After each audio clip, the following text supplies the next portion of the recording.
welcome back to Leaf Corporate. I'm back again with another video. As I mentioned, I wanted to start talking to different people, people who are also on their own journey. And I have one such individual again today. I have Kevin Sinanan with me today. Very excited to talk to him today. And I'm really grateful for you being here, Kevin. So can you please introduce yourself? Sure. Well, thanks a lot for having me on your podcast. Well, My name is Kiva. My name is Kivan Sinanan, and I am an engineer. That was my first practice, and then I switched over into business. Right? I'm from Kunupe. That's in Central, for those of you who may not know where Kunupe is. And I was in the corporate world for a very short while, and then I just switched over into entrepreneurship. And while being in the entrepreneur circles, I met Kimon, and yeah, we just kind of hit it off, and here we are. And I believe Kimon has been dancing with the idea of leaving corporate and going off on business by herself, and she has finally made the plunge. yeah, because Right? you met me I when I still was have. still in the throngs of corporate life, right? And like, if we want to circle back to Yeah. when we met, because it's so funny, you never remember when we met, and I always remember because it was at this event, and you were talking about your invention, and I see you have it there on your T-shirt, Why Fumble. So just give us a little background. What it is now? What is that? What is Why Fumble? Well, why Fumble is a device that I created because it's a problem that I have every day, and while trying to search for a solution, I noticed that no one had actually solved it. So let me ask you a question. Do you fumble with your keys? Yes, of course. Right? Who doesn't fumble with their keys? Mm-hmm. So what happened is that imagine if you could just walk up to your door and the key for the lock will begin to blink, and the lock will also begin to blink to let you know that's the key to open that door. Now, the great thing is about it, you don't have to change over your locks. You just have to attach a device onto your keys and onto your locks, and it will work. The next innovation behind it is that it only uses one battery source. So you could Nice. have 10 keys, 10 locks, and it's just one battery, right? I'm in the process. I built a few prototypes, and I'm in the process of trying to get it out to market. Mm-hmm. And yeah, well, before this whole thing happened, I was actually in talks with an institution to partner, and we were really getting very close to partnering. But that has been on pause Right. for the time being. But who knows? Depending what happens, well, we will be taking it, you know, resuming as soon as everything returns back to normal. Oh, that's great. That's great. Congratulations, preliminary, because I know it's still in the weekends and stuff. But speaking about your device by Fumble, I know some of you might recognize Kivan because you saw him on a program that's a local program that's like our version of Shark Tank. Did you want to give us a little bit of background about your experience on that? Like, how was that for you? Well, planting seeds in itself was a very good experience in hindsight. Um, so like I said, it's kind of like our version of Shark Tank. Right. Um, but just like with the first season of Shark Tank, you always make mistakes. There are mistakes, and we learn There's from nobody it. else to kind of look at before Right. because you are the first, because you were in the first season, right? Yeah, I was the first season, first episode, first person. I mean, if you Wow. just look up planting seeds, um, you, you'll see me on the first episode, season one, episode one. So yeah, check it out. It's available on YouTube. I won't give away the ending, but it was a bit nail biting Right. if you watch the episode. But spoiler alert, um, I'm gonna give away some spoilers. So if you don't like spoilers, you could always resume, pause the video, and fast forward.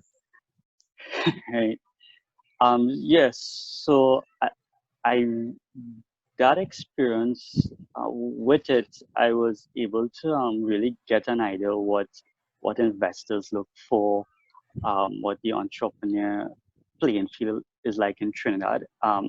Trinidad and the US dynamics or any other country like Japan or Europe or Australia, where they have their own version of Shark Tank, Right.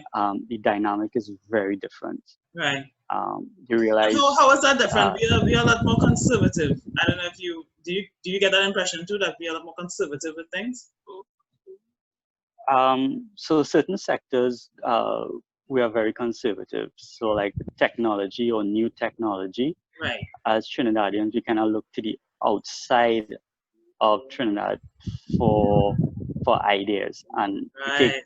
it's only if it catches on in the US or in another country, then we adopt it. But if it comes from within Trinidad, there is a lot of uneasiness. And So hesitation. let's say, Mm-hmm. yeah, there's a huge hesitation. Now, I could only speak for a fact on the technology side. That has always been my experience. So if you come out with a new software, a new website, or a better way of doing something using technology, you don't get the you get the excitement around it, but you don't get the financing behind it. Right. However, if you have a good idea with respect to real estate or food or oil and gas, yeah, you get your funding for it and financing for it. You will get a huge audience, I know that is right? a big And I point of say that, consideration for me right now because, like, especially with the whole thing with the pandemic and stuff like that, the fact that we always have to wait for somebody else to tell us what to do before actually taking the initiative to kind of do things for ourselves. I think now more than ever, if never before, we should really be looking at focusing on how we can do for ourselves in terms of STEM. You know, like technology, math and science, engineering, instead of always waiting for somebody else to tell us what to do. right, exactly. But we do have the capability of doing it in Trinidad. I mean, Trinidad has a lot of Smart educated people. and Yeah. creative people, Mm-hmm. very smart. Yeah. And it's just that we don't have the finance and or the risk-taking element of someone backing us on that journey. And there are many moving There's no parts confidence, yeah. that sort of right. There's no confidence, but there's a lot of moving parts as well that Yeah. probably create that low confidence to invest in a Trinidadian who has an idea, but but we will quicker put the money behind someone else who's from another country and they have the back end. But Yeah. that's only technology things. I mean, but I think it's more But than just again, technology, yeah. But I see where you're going with that. But I do want to kind of just switch, not switch gears, but I do want to kind of go back to the whole experience that you had on planting seeds. Do you like what did it teach you about yourself as an entrepreneur in terms of how to go about making deals and how to stand behind what you believe in and not just have somebody flash money in your face and say let me just take that and instead of making out the best deal for yourself. well, the thing is, with so okay, so you said something there. Maybe somebody make you an offer, right? Right. Yeah. Just because someone makes you an offer, there there is still a stage of due diligence. Right. Now, yes, as part of going on planting seeds, there was due diligence done on us, but after investor makes you an offer, you still have to do your due diligence and also the investor as well. So what happened was that we met multiple times, and we kind of like had to decide if this is the right deal for us. Yes, money looks good on paper in exchange for X amount of equity. That looks good on paper, but you really have to know if the person you're getting the business with is the right business partner, and it goes Right both fit for ways, you. Yeah. right? Mm-hmm.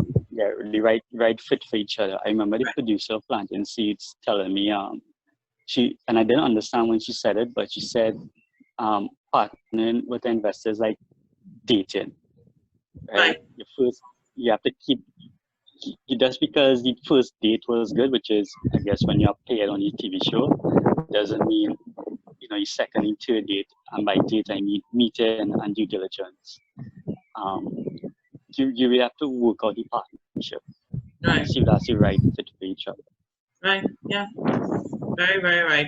So in terms of, okay, like if you were to go back and segue back into your corporate life, right? I know you said it was very brief. You weren't there for very long.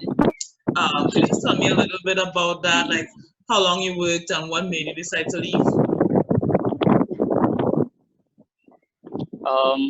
Well, the thing, I started working straight out of UWI into public sector. I lasted 1 year there because I think I was an OGT. Okay. And then I went off into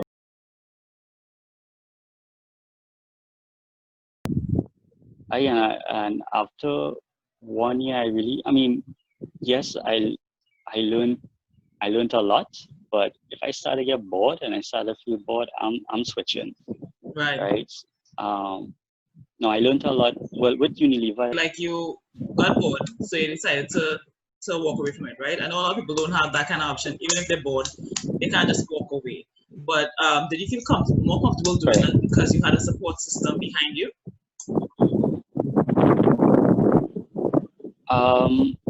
Well, yeah,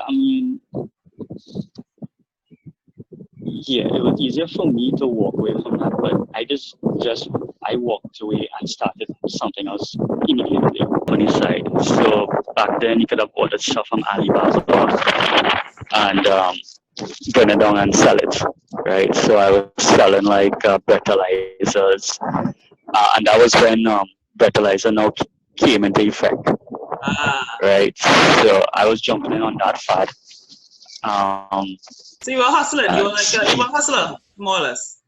Yeah, I was doing that while working, right? And it was easy to do because if somebody needs something, you're gonna add any papers and you just you meet them either after work or they come and meet you somewhere during lunch, or you give.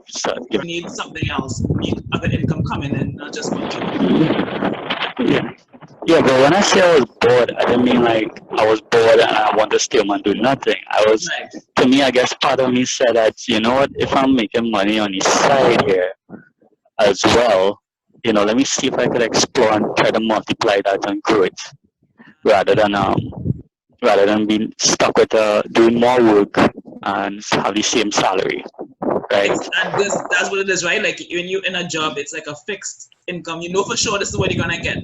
But if you're outside and you have to do it on your own, you don't know what you could get. It could be less, but it could be much more. And that's kind of what you're like.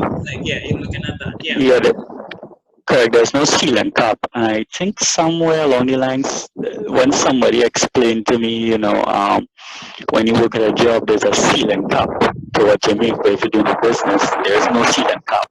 Right. That kind of opened my eyes. And the only way to really do that is through business or investing. Right. So besides the the White Fumble and stuff, what are the projects that you're doing these days? You have your hands on a few things, right? Yeah. So I do real estate. I'm a real estate agent with Remax. Right.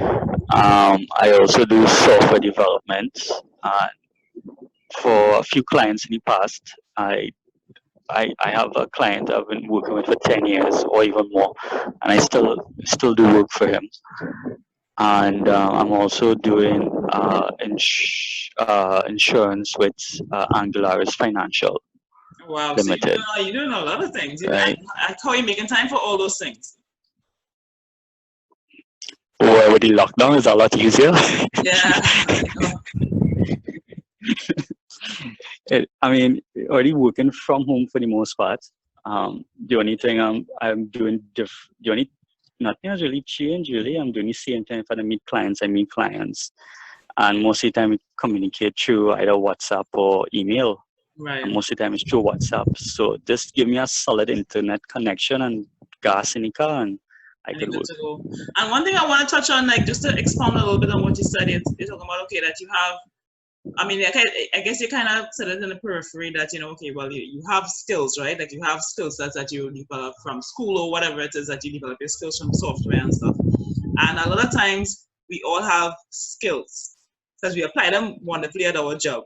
But when it's to ourselves, we kind of, I don't know what it is, but there's something stopping us from, seeing where those skills could take us. So it's very important to recognize sometimes that the skills that you have are transferable in other facets of your life to be able to make money for yourself and create a career for yourself, something that you designed for yourself because you have that skill set already. And I think that's very important thing that people don't realize, that you have skill sets, but we're not using it for ourselves. Well, actually, software development, even though I did do electrical and computer engineering, the software development that I do now, Yeah. I didn't learn that in school, actually. So you're self-taught? That, yeah, self-taught. No, I actually started Googling how to develop web pages, and what I know now is through Googling. How did you for the skill set, start to work on your client base? Like, how did you get that first client? My first client was actually through a friend, a referral. I think I told a friend of mine, boy, if you know anybody in that website, let them know, I'll do it for them. This was probably 2009. Right. This is when the web developers were not dime a dozen. Right. So, but the thing is, with most clients, when they tell you they need a website, they need more than a website. And I was in a position where, when I'm in a position, I had a mindset, well, a job, you can never not do a job because you have Google. You can never not know how to do it. If you don't know how to do it, just Google it.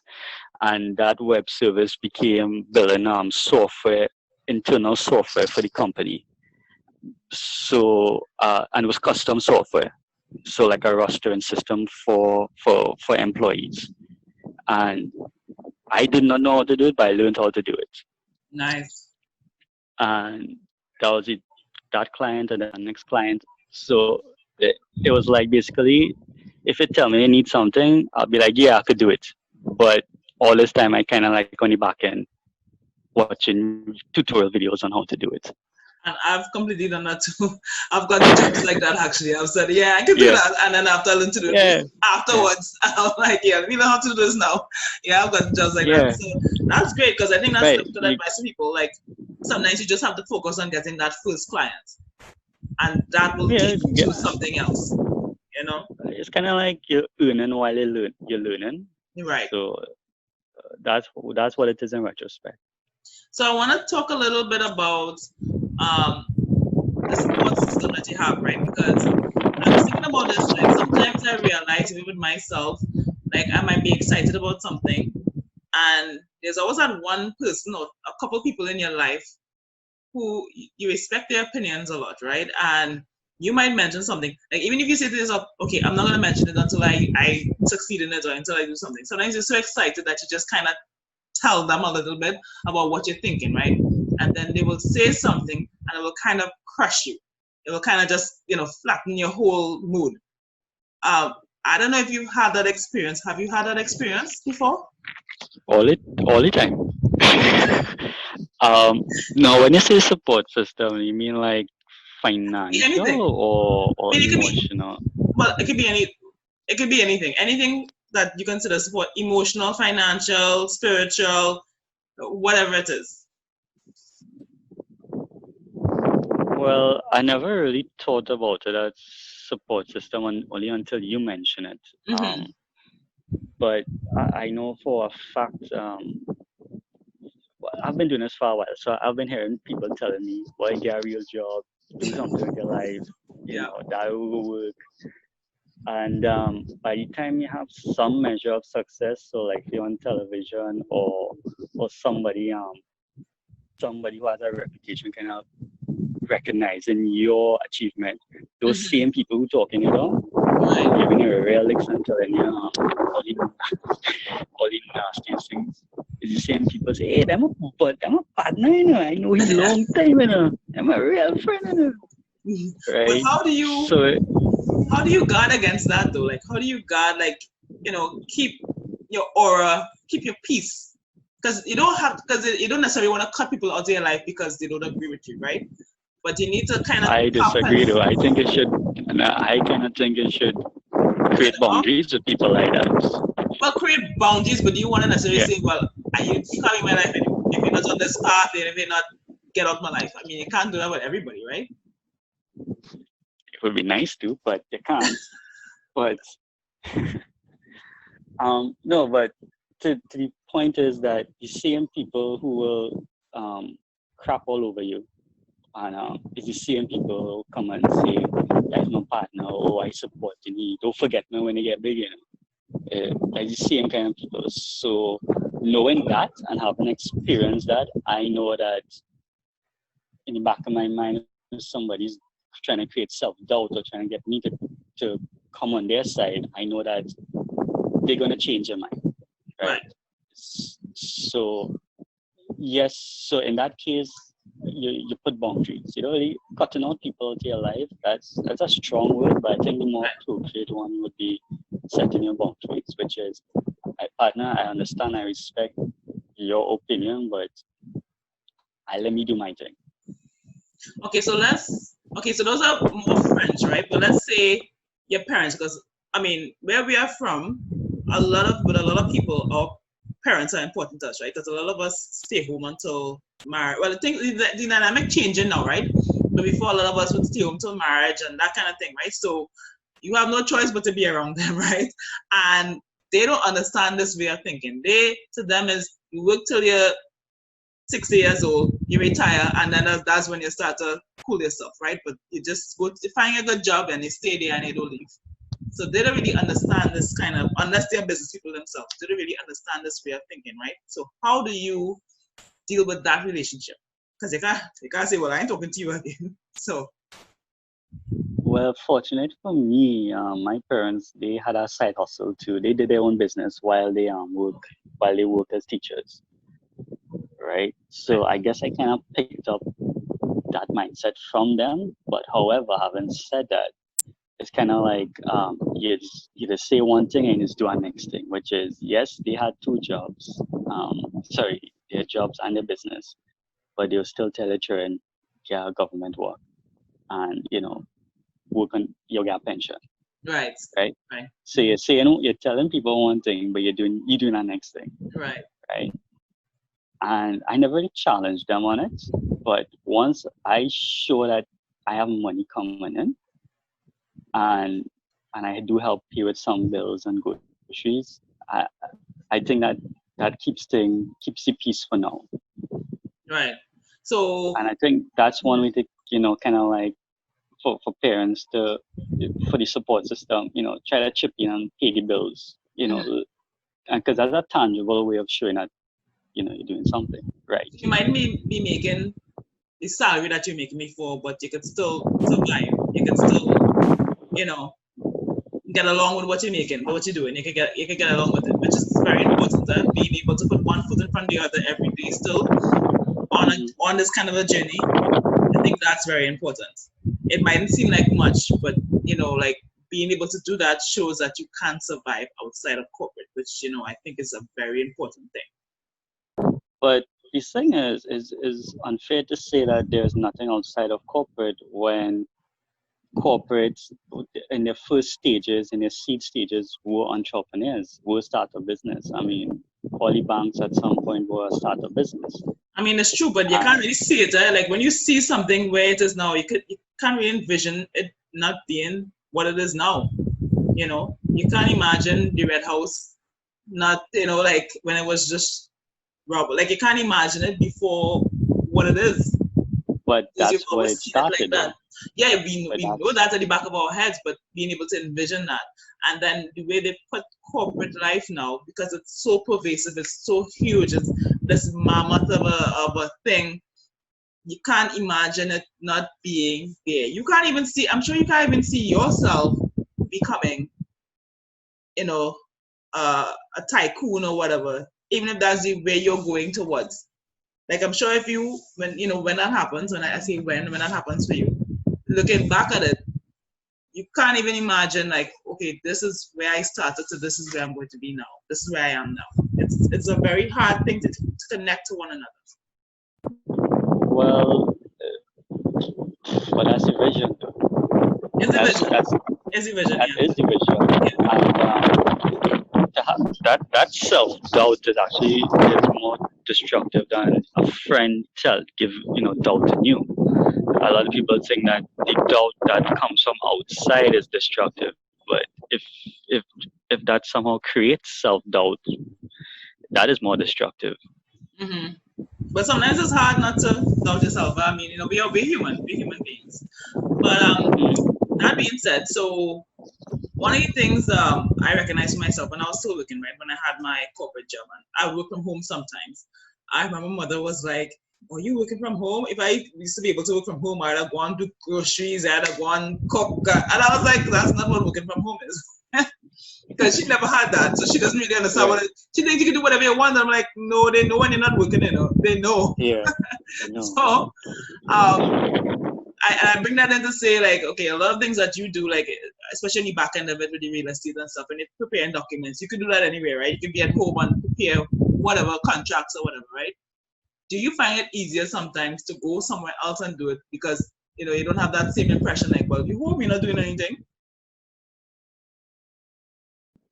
What do you mean, like taking a laptop to a coffee shop and doing it? Yeah, like, would you suggest to somebody who could do stuff in their, like, for their self-employment remotely instead of just being home and do it with everybody watching them and more or less saying, well, you're home, you're not really doing anything? Do you suggest that they just kind of take themselves somewhere else and do that same thing so you don't have that same, atmosphere, just to change the atmosphere a little bit?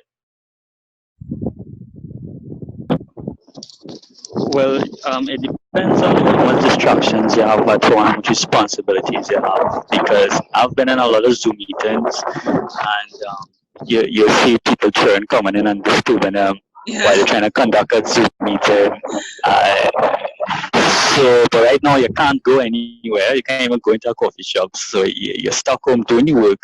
Right. And so, I mean, yes, to be honest, for changing scenery, you will see me in a coffee shop with my laptop doing my work. Now, whether I'm productive there or more productive home is really hard to say. Eh, that's something each individual had to figure out where is more productive. Right. Because sometimes when I go in a coffee shop, I will part of my business is networking.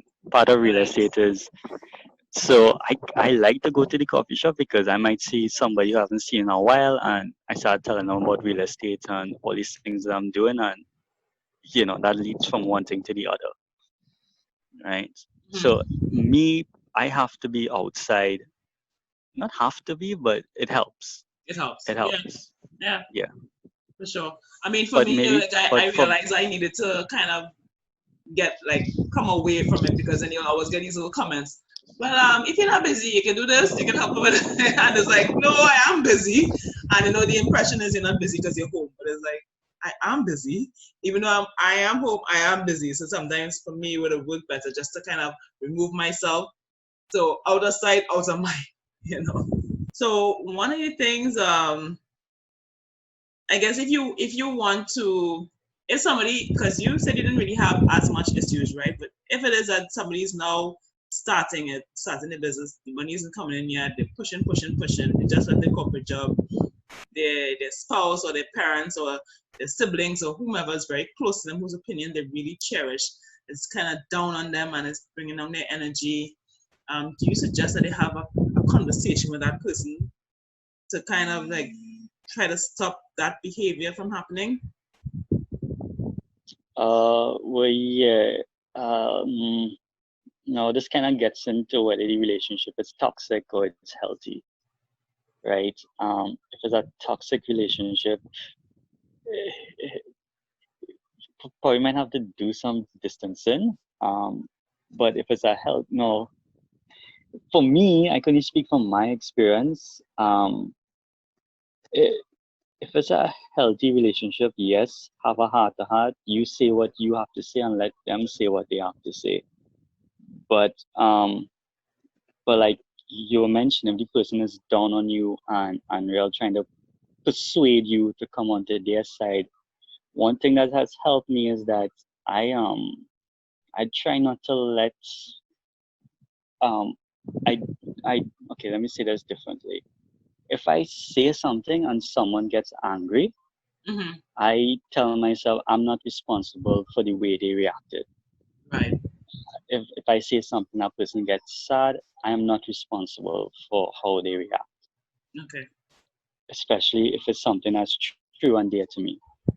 Um, so if someone is always down on you, just remember that they will keep trying to keep down on you. Even if you switch over to their side and you agree with them, they will find something else to complain about. Mm-hmm. So Very you have true. to figure out what the personality is. And if you do your own experiment and say, well, I do exactly what you tell me to do, and they still on my case, and they still vex with you, and they find something else to get vexed with you about, then you know the problem is not you. The problem is with the other person. Right. And you had to now probably start creating your boundaries. Right. And so that if it doesn't keep recurring, then you know you've made a breakthrough and say, okay, now both of us can really work together on making this work. One thing you said about, telling yourself that you're not responsible for their reaction, right? That's something kind of like what I always say to people. Sometimes you have to forgive the person, forgive yourself, and then move on. Like you just have to let it go. Because I mean, somebody will say, "Well, I have to forgive myself," but like we always have. Everybody has their part to play, right? It's not just one person. It's not one sided. It's both persons. So sometimes I just say, "Listen, forgive them, forgive yourself, and then move on." Because it doesn't make sense harping on something. You have a goal to reach. You want to go somewhere, and you need to focus on that and move in that direction. And that's something that I always say, right? So, Well, I like how you say forgive yourself and forgive the other person. Now, yeah. that's a very powerful exercise. Mm-hmm. There's an exercise called a Hawaiian exercise called Ho'oponopono, Mm-hmm. right? And part of that, and there's a whole story behind how it came about, and a lot of research into it. But the whole idea is that there's really four phrases that you say, and one of them is "I forgive you," and the others are like "I love you," "I thank you," and "I'm sorry." And just by saying that to yourself, even without the other person being there, um, you could do it with the person there, you could do it without the person there, you could do it with the circumstances or without the circumstances being present. And it does do a lot of releasing Yeah. just by saying it.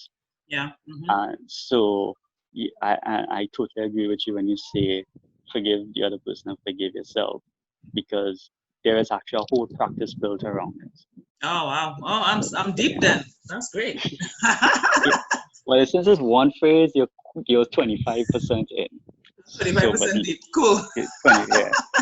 We talk about the pandemic, right? Because we have to talk about the pandemic because it's No, we impacting don't. everybody. Yes, it does. It impacted all of us. Even though right now we seem to be in the stages of pulling back now. Thank God we haven't had a case in more than 2 weeks, right? We haven't had a new case in more than 2 weeks, which is excellent. How has the pandemic affected you and your businesses? Well, business-wise, there is a reduce in income, Right. and which is what most people are experiencing. Mm-hmm. Except the grocery stores. Yeah, except the grocery stores. Like that's what I said. Not all, Yeah. but either way, everybody has to do their part because it's just a matter of saving lives. Right. And I'm very grateful that a lot of that the population and the leadership has taken action, right? How it has affected me outside of that, I kind of glad for the quiet and the peace. Okay, so you I've gave yourself been, a chance to regroup and to meditate and think and come up with new ideas and that kind of thing. yeah, I've been really, I've taken advantage of this time to do a lot of introspection, because I've always said, oh, when I get time, I'll do it. I'll get time, I'll do it. I'll get time, I'll do it. But I've been telling myself that for 2 years. I never got around to do it. And then this happened, and I was kind of forced to do it. Yeah, because even with myself, I've been doing some landscaping on my land, something I never thought I would do because I have no idea how to do any kind of landscaping. And we built some outdoor stairs and looking real good. I'm very proud of myself. And took my father and we went to do it. And you know, he's not somebody who's accustomed to working with his hands. So Yeah. I have him doing all kind of thing. I'm doing all kind of thing, digging up, doing, you know. And not you alone. A lot of people are taking up something extra to do. Something extra. You know, what they've been procrastinating to do for you long as well, they finally getting a chance to do it. Yeah, and you have to look at the positives sometimes, right? You just had to, you know, be thankful for health, strength, look at the positives, and you know, you figure it out eventually, because that's what we do. Eventually, we figure it out. So if there's somebody who is contemplating, okay, I wanna leave. Like, you know, remember when we used to have our old walks in Chigonas, and you know, I was like, I'm leaving this place. I hate it. I just wanna get out. I wanna go. That kind of thing. Like, what kind of advice would you give them? Everyone, you know, you see me walking again, you know, you're walking and just like, you know, walk to get away from work. Aimlessly. What advice would you give them? Well, make sure you have money coming in to make that. Sorry. Make sure you have money.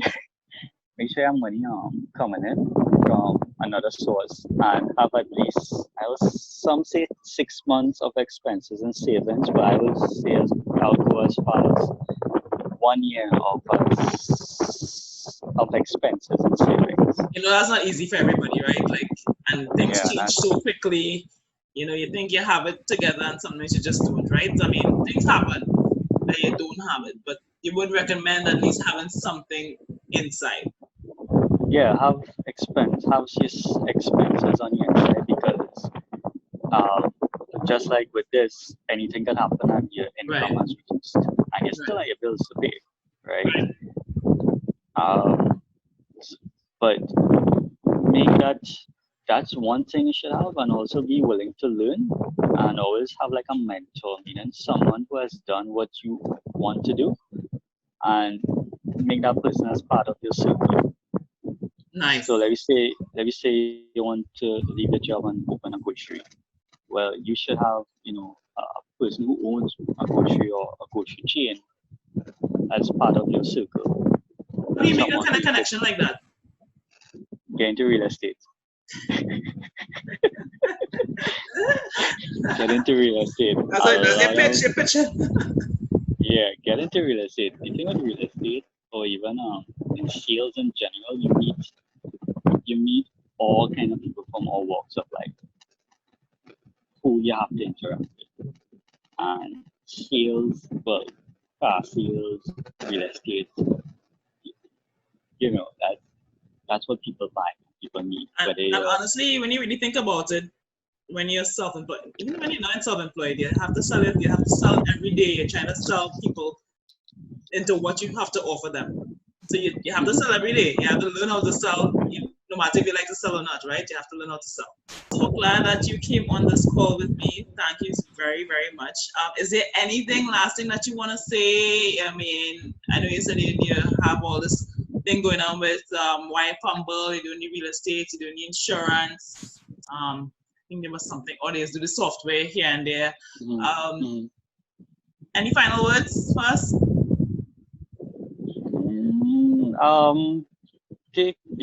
The biggest factor of surviving, whether it's entrepreneurship or any job you're doing, is to take care of the emotional and mental and physical health.